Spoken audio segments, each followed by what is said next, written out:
Good morning, happy Wednesday, happy hump day. Beautiful sunrise this morning. I feel like we've been gifted with a really beautiful fall so far. I personally dread the cold, the darkness, the snow, and I'm looking each year for more and more ways to embrace it, be more like Nordic culture that celebrate it. And maybe that's with decorations or festivals or things that help you. Even putting out really nice lights on our house on a timer that go on all year has helped us. Today, the reading is A Wealth of Feeling. What is love? And this is from the Daily Om. Throughout recorded history, love has burned in the heart of composers, writers, painters, and playwrights, and smoldered in those of parents, children, friends. Love, primal, passionate, and pure, has been dissected, revered, praised, and derided. It has been called complex, ethereal, mysterious, and we long for a definition, but fear that the feeling called love would be less exhilarating if we clearly defined it. Much of the mystery is rooted in the incomprehensibility of love's purpose. Self-sacrifice, procreation, caring, and romance can all exist separate from love. It's possible to have intense feelings for others, but not define them as love. Yet love remains a powerful and universal force that uplifts, inspires, and is strong enough to bring about great change. Like the wind we cannot see, yet we know it's all around us, love is often more easily perceived through its effects. As we transcend the boundaries of ego in order to love, and be loved, we put aside self-centeredness and experience unity with another. Compassion, peace, joy, excitement, and fulfillment are all the inevitable results. Paramahansa Yogananda noted that to describe love is very difficult, for the same reason that words cannot fully describe the flavor of an orange. You have to taste the fruit to know its flavor. So with love. Those who have tasted of love often equate it with jealousy, bitterness, resentment, lust, or aggressive attachment, but it's none of those things. It is both a feeling and an action. I really like that word action. Love should be also action, not just words. It brings us into the light. We strive for happiness, safety, health, and fulfillment of those that we feel love. It's true that love can be fleeting and accepts few controls or conditions. The strongest loves blaze into being and wither away in an instant, and some would say those are more lusts or last lifetimes. The one constant is the release of emotions. Love is not learned, but brought forth from within because it's the basic nature of humans. Only fear causes us, and maybe I feel like the fear of loss of love because of a previous experience, or the fear of lack of love. And it's so cute. My son had to write a family tree, or not family tree, a life tree for one of his classes the other day. And you had to write 3 things you want at the end of your life. And his biggest one was fear of dying alone or not having someone who loved him. That's amazing. You can boil your whole life down to that. Love is not learned but brought forth from within because it's a basic nature of humans. Only fear causes us to bury the need to love and be loved. When we accept our worthiness and reject indifference, it's then we're able to become outlets of love. And the idea that there is not a finite amount, it's infinite. And I think sometimes people with children I've heard this fear of one child getting more love than the other supposedly causes some of the most problems throughout sibling rivalry, which then affect you the rest of your life in your relation to other humans. Because it's invisible, it's like air and water. It's infinite, it's secular, it's constantly refilling up. Originally I was going to do a dissection of sun salutations, but maybe now we're going to do heart openers, things to do with love, so that we can walk around today with a smile on our face, our body physiologically open for this invisible love. Starting in seated, let's do a little cat-cow, hands on your, I'm going to go a little further back.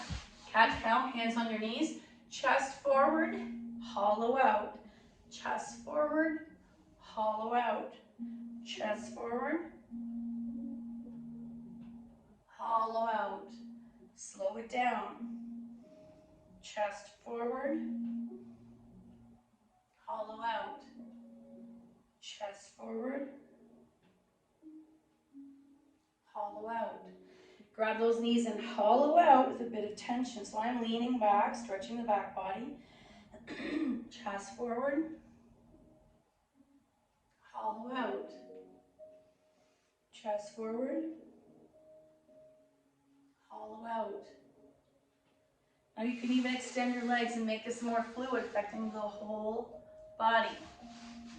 Chest forward, hollow out. I'm going to slide my hands down my legs as part of this movement, so it's kind of a mini vinyasa.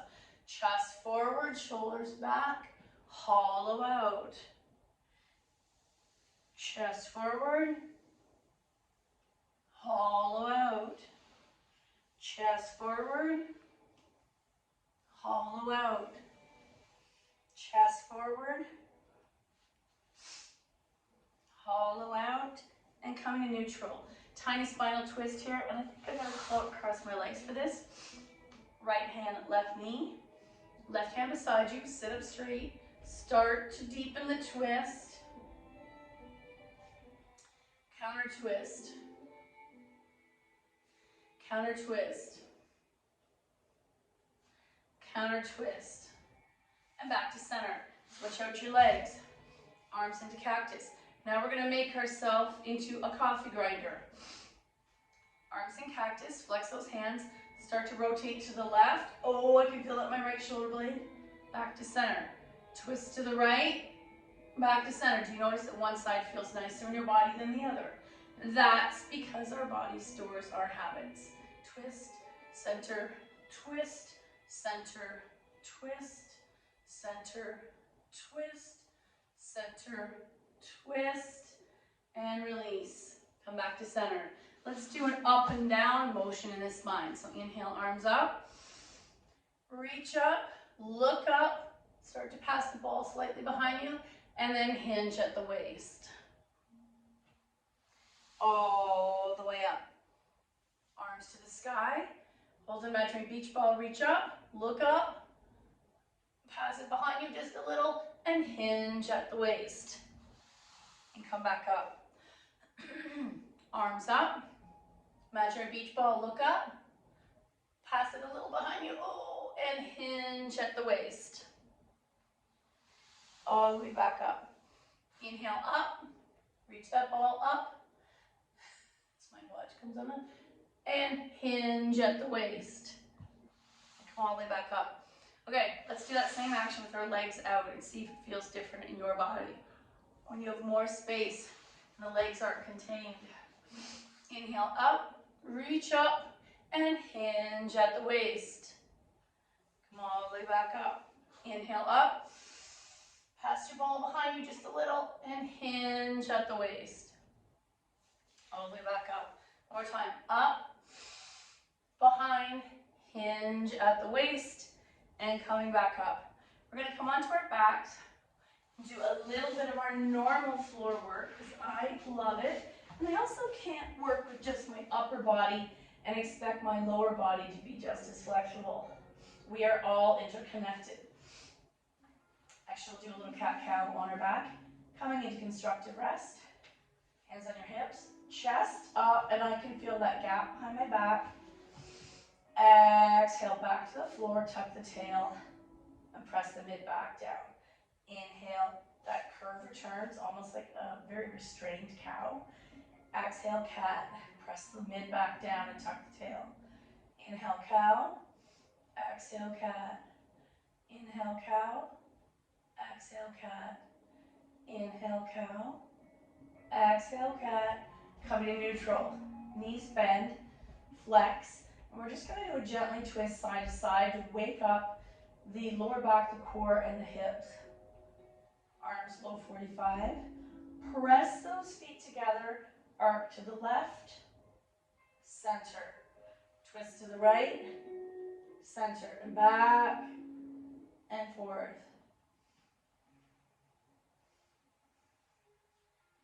And I'm going to fully take the knees to the floor on the left. Right arm low.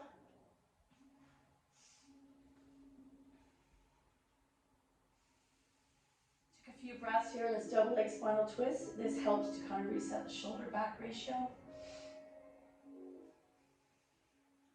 More breath. Back to center. Help yourself come knees to the other side. Excuse me. Left arm open.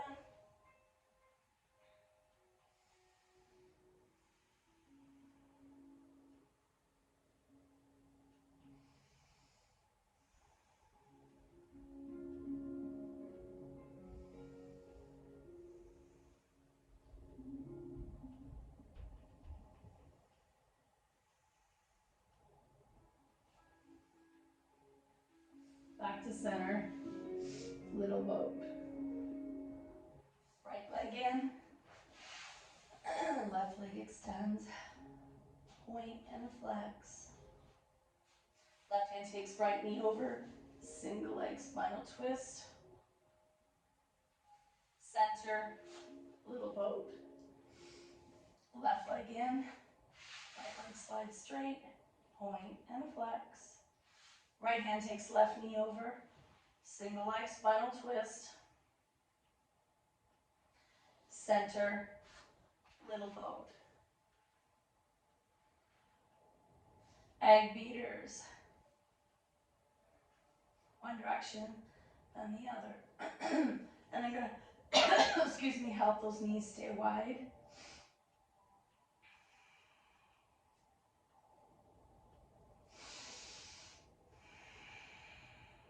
Then coming into setup for Happy Baby, they stay wide.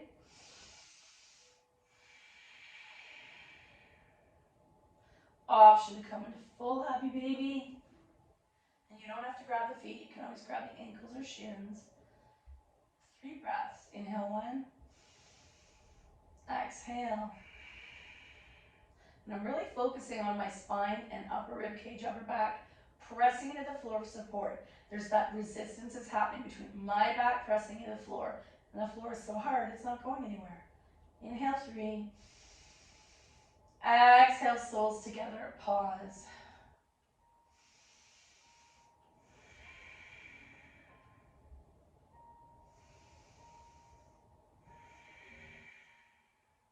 Finally letting the feet come to the mat. Knees wide, arms wide. Let's take 3 breaths. Constructive rest or recline goddess, your call. Inhale 1. Exhale.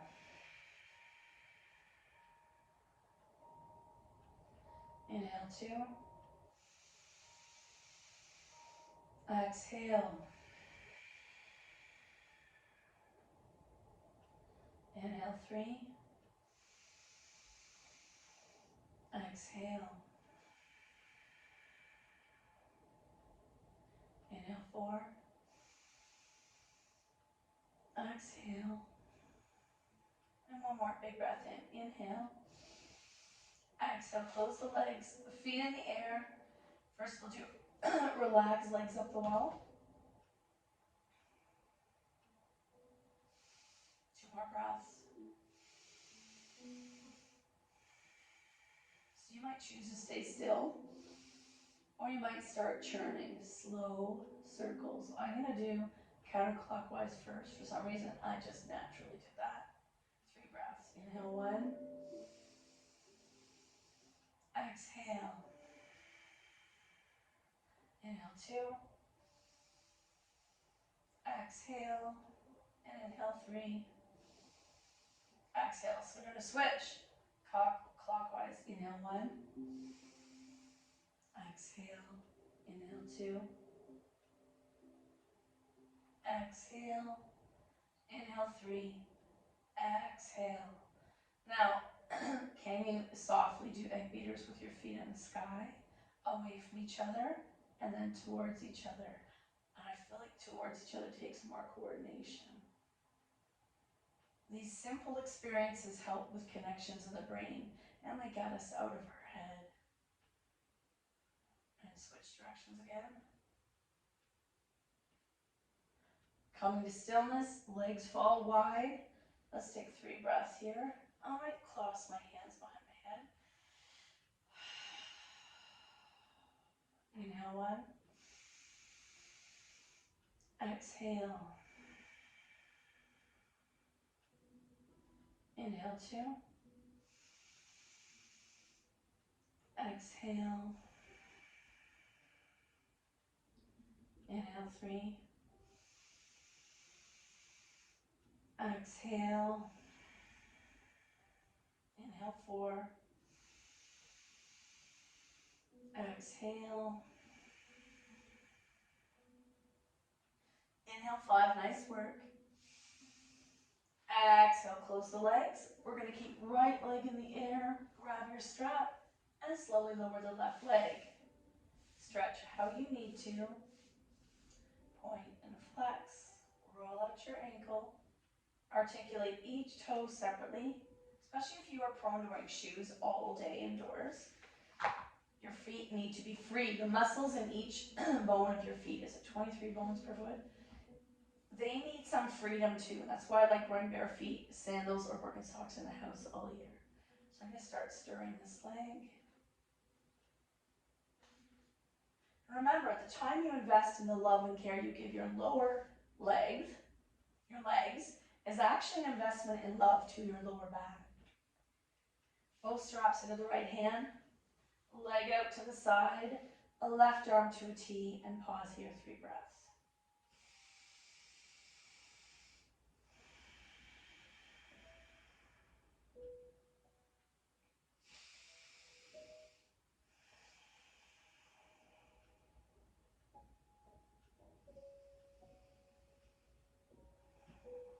Leg to the sky, take it across the midline, come all the way back to center and release your strap. Little bow. I feel a nice lightness on the right side of my body. Feet in the air, point and flex. Right leg's get a little out of the way. Give some love to the left leg. My father had his leg amputated at age 50 from smoking and diabetes and high blood pressure and all that. And to this day, I give thanks for having 2 healthy legs and 2 healthy arms. We can't take our limbs for granted.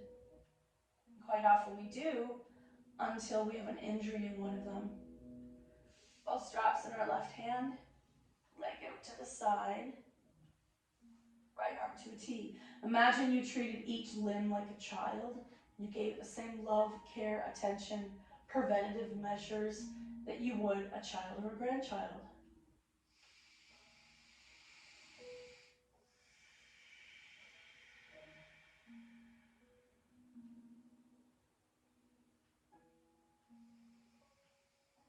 One more breath. Leg to the sky, strap in the right hand, over to the other side. Back to the sky, get rid of the strap. Little bow. And I'm going to do a little egg beater here. Feet to the mat, we're going to do a variation of thread the needle, no hands. Right foot crosses onto left knee, and you flex that right foot, pressing the right knee away. Left thigh comes towards you. And quite often it's a combination of your actual bone structure, ball and socket of your hip, inhibiting movement, as well as tightness in all the tendons and muscles and habits. And shake it out, other side, no hands. Left foot flexes onto right knee, open that hip, right thigh comes towards you, flex.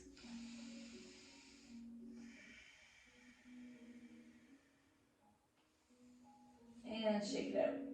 Roll on your side, help yourself come up.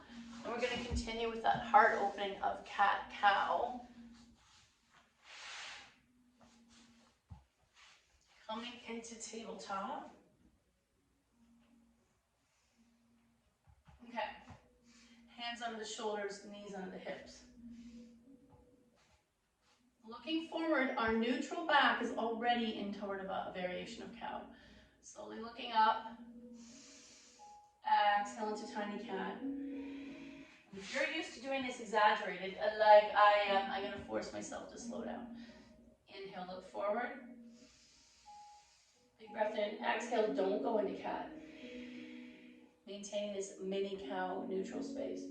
Inhale. Exhale.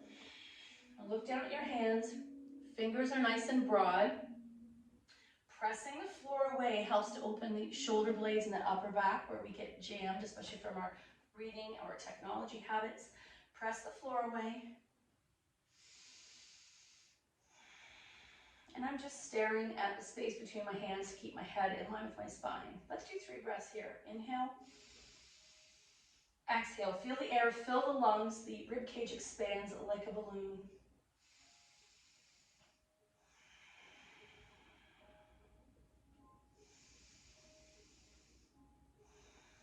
Now let's make it slowly into more of a cow, just by lifting your head and looking forward at the trim or where the wall and the floor meet. 3 breaths. Inhale. Exhale. Just keep visualizing the air filling and expanding the lungs. Inhale. Exhale. Inhale. Exhale. So maybe you stay there, or maybe you start to look up further to where if you have molding, crown molding, and where the wall and the ceiling meet. Inhale.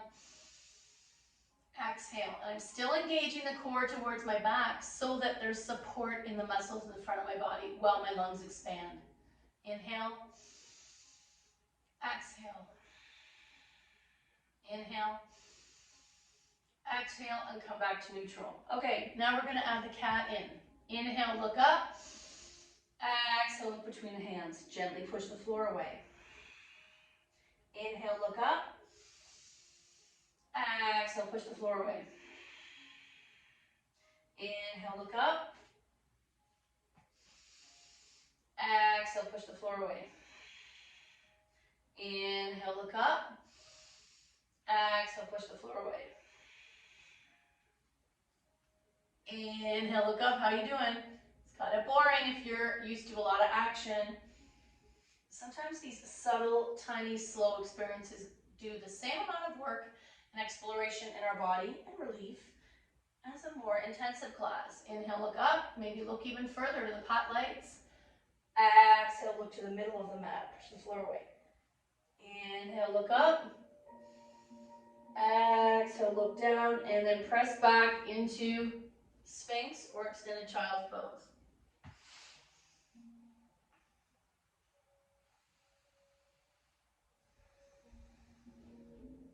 Now to get that spot between the rib cage, between the shoulder blades on the back rib cage, the mid-back, the part that's hardest to stretch for us, I'm going to widen my knees, wide like extended child's pose, coming into Sphinx, and then when your body's ready, maybe chest to the floor.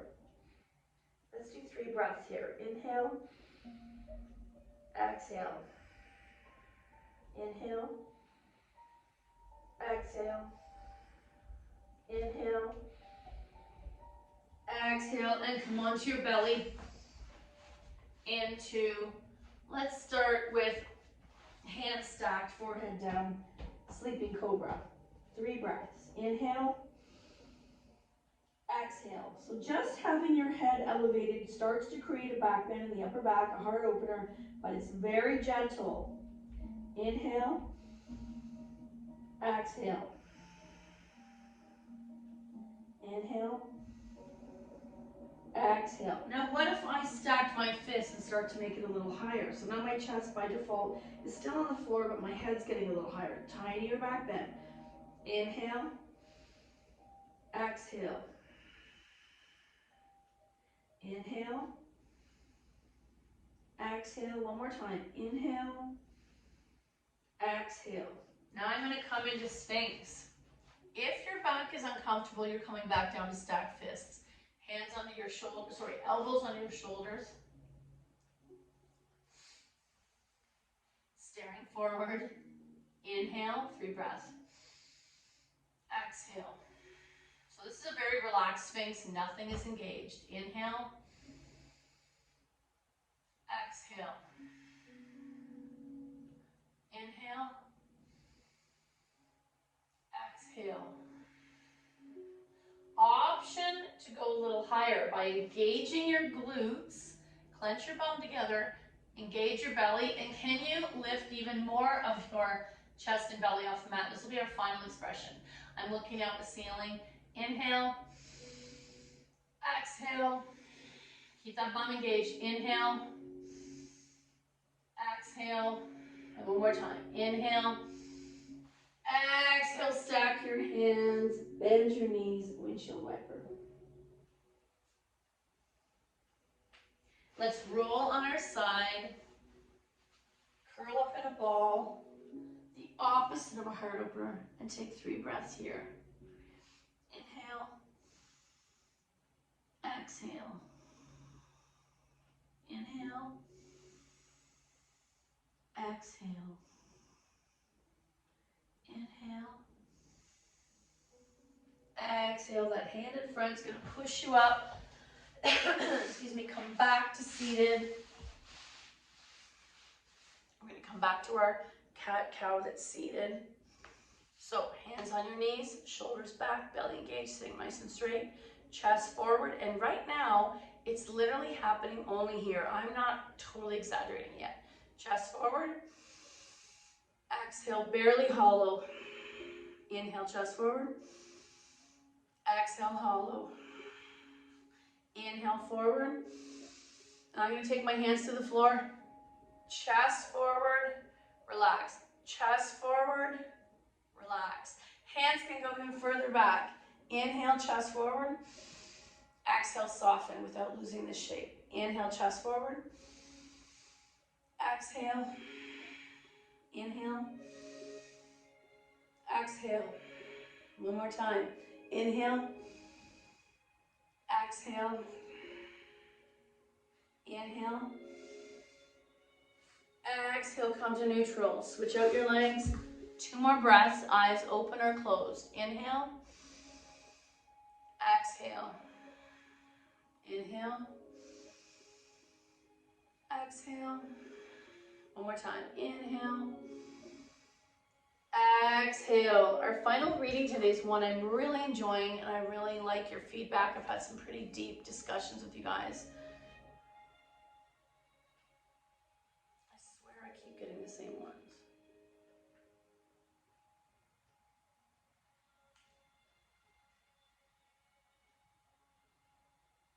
Oh, okay. Well, I'm going to read this because there was a beautiful sunrise this morning, and this reminds me of that.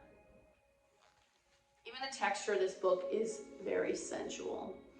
To be here is to be affected, made more. So when you're fully present in a conversation, in a relationship, in the meal, you aren't changed. The event, the experience, the words, the emotions, they don't just pass over you and happen again tomorrow at the exact same day. Each time you are actually physically 2 feet on the ground, mentally, physically present in an experience, it changes you. It's almost like, I think of that shawarma, that stick of meat, and they keep adding more and more and more meat, and it's that culmination of meat and juiciness that makes people want to buy that, all melded together. If it was one piece of chicken on a side stick, no one would want it. There is sunlight in the mountains today. The morning is crisp and clear as untrammeled thought. Against the sky, the trees raised crooked fingers in praise. Oh, I love that. To be here is to be affected, made more, filled. The creative energy of the universe. Drink it in, my friends. I walk with the scars of a lifetime of living. Some were self-inflicted wounds, some were caused by others. Either way, they mark the trajectory of 6 decades of experience with the ins and outs, ups and downs, doubt and certainties of my relationships with living. They mark the territory of my being. I don't regret a single one of them now. In fact, I am thankful for them. My scars have the strange ability to remind me that my past was real. It wasn't just up here. And that what is real offers knowledge, understanding, and then ultimately, forgiveness. And I'm going to sign off before I start to cry. Thank you so much for your effort. The good in me sees the good in you. Namaste.